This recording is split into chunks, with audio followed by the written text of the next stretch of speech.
I've always been different than other people. Lights are too bright. Noises are too loud. I don't like to look at other people's faces. I don't like it when they look at me.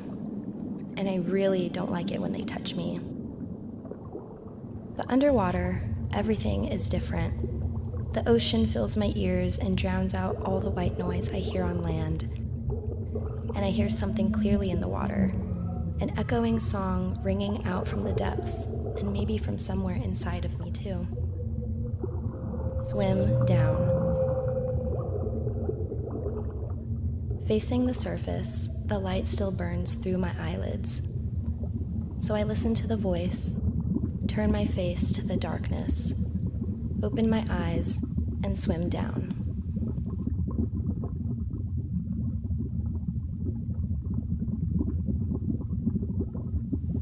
What I hear next is a chorus of calls.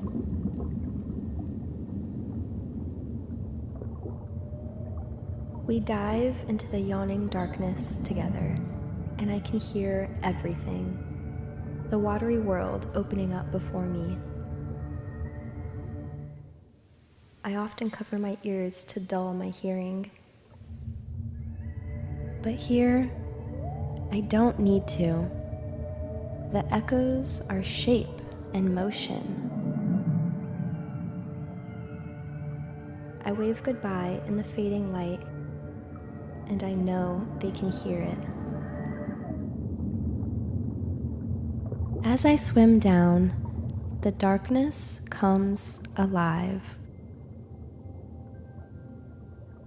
Light has always been harsh on me, but here there are lights you can play with. Flitting through my fingers and glimmering while I flap my hands.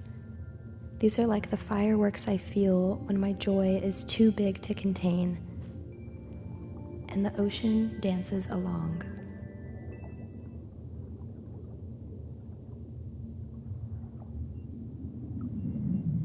The deeper I swim, the closer I peer at my surroundings. And I notice small creatures who disappear into the water. On land, I block out my vision as best as I can to feel safe. But when I look through these crystal eyes, I see in ways I never have before. Details that would be lost in light. Maybe I'm built to see what others can't. And under the cover of invisibility, I am seen. Now, the light is gone. I'd expect everything here to be black, and yet I find brilliant red. We fade into nothing together.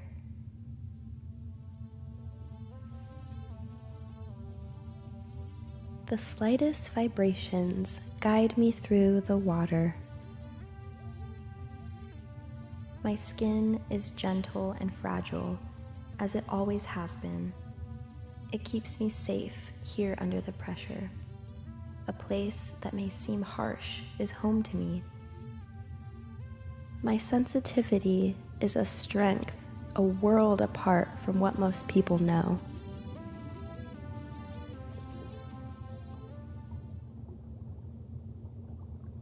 I can't swim down any further. What was I expecting? Loneliness?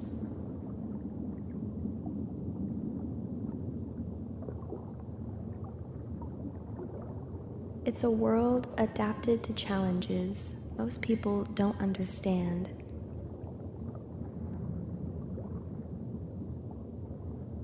But I think I do.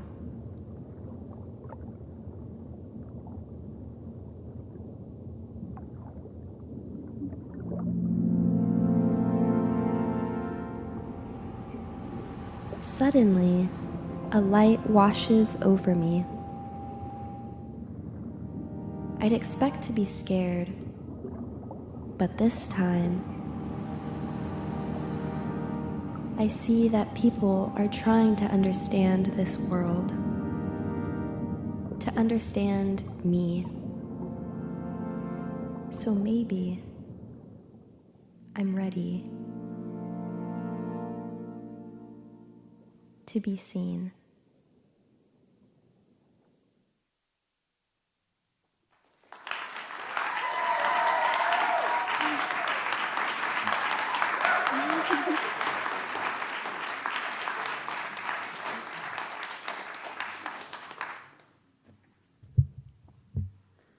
Harvard Health defines neurodiversity as the idea that people experience and interact with the world around them in many different ways, and that there's no one right way of being. It's often used in the context of autism spectrum disorder, as well as other neurological and developmental conditions like ADHD and learning disabilities. Many stories about neurodiversity are written by individuals outside of the community and may erase our differences rather than upholding them. I firmly believe that creating a personal connection to ocean conservation, it can be the single largest driver of change, especially for the deep sea environments that most people will never get to see firsthand. That's why, for my capstone project, I created a digital graphic novel about a neurodivergent teenager's underwater journey through the Monterey submarine canyon that reveals her sensory differences as powerful adaptations. The narrative explores how Mari's sensitivity to light, noise, and touch correspond to deep-sea conditions like darkness, quiet, and pressure. To create this link, I show my character encountering different oceanic environments and physically transforming into some of the marine life that she encounters. Although I had a lot of ideas going into this project, my committee encouraged me to stay true to the heart of the story and not get distracted, which was establishing the connection between neurodivergence and the ocean. They ensured that I stayed focused on the few key senses, which were hearing, vision, and touch. I narrowed the focus of the story to the Monterey submarine canyon to guide my research. And then I selected animals to represent a progression deeper into the water column to create forward movement as Mari transforms and learns more about herself. To conduct this research, I used resources including FathomNet, the MBARI Deep Sea Guide, DOSI, and NOAA's Animal Identification Guides. For hearing, I settled on the Dall's porpoise. My committee and I agreed to start with a charismatic mammal that humans could easily relate to. In this scene, I draw a comparison between sensitive hearing and echolocation as an alternate and more complex sense, which draws an analog to Mari's sensitivity to noise on land. For vision, I selected the crystal amphipod, which is an intriguing animal that has gigantic eyes that can see in all directions. Taking in too many stimuli because of highly specialized and unique eyes explains Mari's overwhelm in bright light and busy spaces. The invisibility of this amphipod is also a nod to her aversion to looking people in the eye. Finally, the bloody belly comb jelly is used to explain Mari's sensitive skin, translating it into a fragile, gelatinous body that is strong in this different environment. Additionally, high pressure, like being squished or compressed, is often very comforting to neurodivergent individuals. In February, I was lucky to be invited to visit the facilities of the Monterey Bay Aquarium Research Institute, or MBARI, which is a scientific organization at the forefront of deep sea research and exploration. I toured MBARI's fleet of underwater vehicles, including the ROV Dock Ricketts, which inspired the final scene in the underwater arc of the story. And while I was visiting, I had to take a trip to the Monterey Bay Aquarium itself, which is a place where I spent a lot of time in my childhood, and it inspired my love for the ocean. There, I got to see the Into the Deep exhibit, which showcases living deep-sea creatures in collaboration with MBARI. For me, the bloody belly comb jelly was the star of this exhibit, so I knew I had to include it in the story. Over the last 10 weeks, I wrote this narration and storyboarded every single panel, which translated to about 99 panels in total. Then I worked closely with my illustrator, Freya Hammer, who translated these sketches into these vivid illustrations. The chair of my committee, Dr. Charlotte Seed, is the manager of the benthic and vertebrate collections here at Scripps. Her breadth of knowledge about biology and ecology, as well as her bright spirit and endless support, have guided this project since I approached her about being my chair in the fall.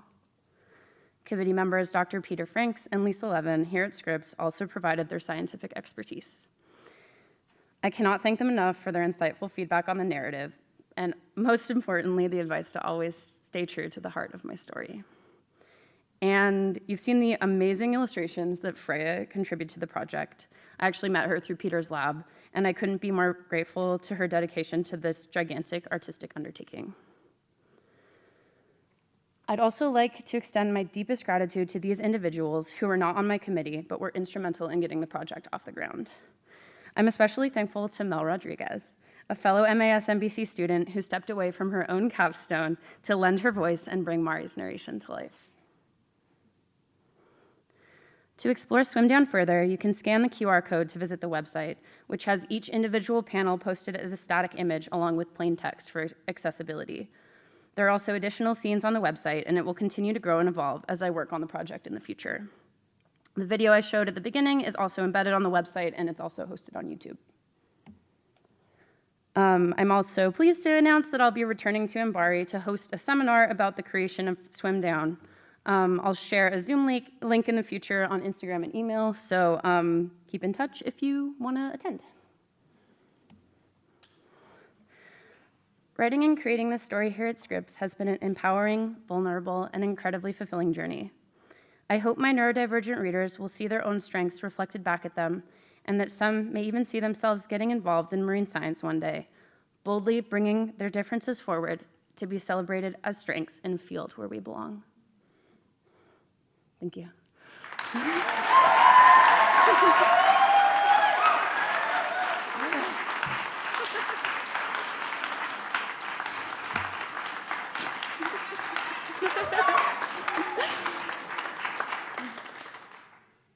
Okay. Questions?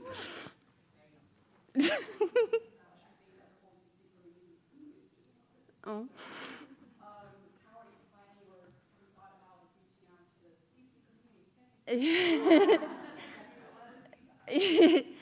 Well, I've been very heads down on this project, but Lisa Levin, who's on my committee, started a newsletter for the Deep Ocean Stewardship Initiative, and she's asked to share the video through that newsletter. Other than that, I've been networking like crazy and talking to a lot of people, but if people are interested in this, I'm happy to share it with you. Hit me up. You have my email. But yeah, I also agree it's very important, and I'm really glad it resonates with you, Olivia.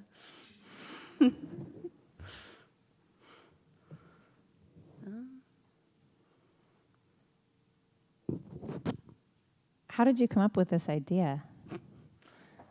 I remember when it happened, and you were like, "I have it. This is it. I have the idea." But how did it happen?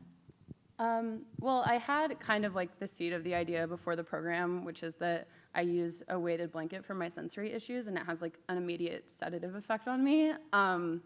And one time I went under it, and I was like, maybe I'm just a deep sea creature, getting squished. And then my mind was like, ooh, deep sea mermaids, that's so fun. But actually, when we were in Catalina, I didn't have that blanket, but I'm sure everybody can, regardless of whether you're neurodivergent or not, it was a very stressful, overstimulating week where there was a lot of physical and social and emotional things happening. And we spent a lot of time in the water, and I remember I was having, I think, lunch or dinner with some of my classmates, and I was talking about just that idea, and I was like, I really want to write this because it's just on my mind, and they were like, you're at Scripps, you're at UCSD, there's artists and, scientists who can help you do this, and so I talked to Samantha when we got back, and so I've been working on this since August, which is kind of crazy. Good.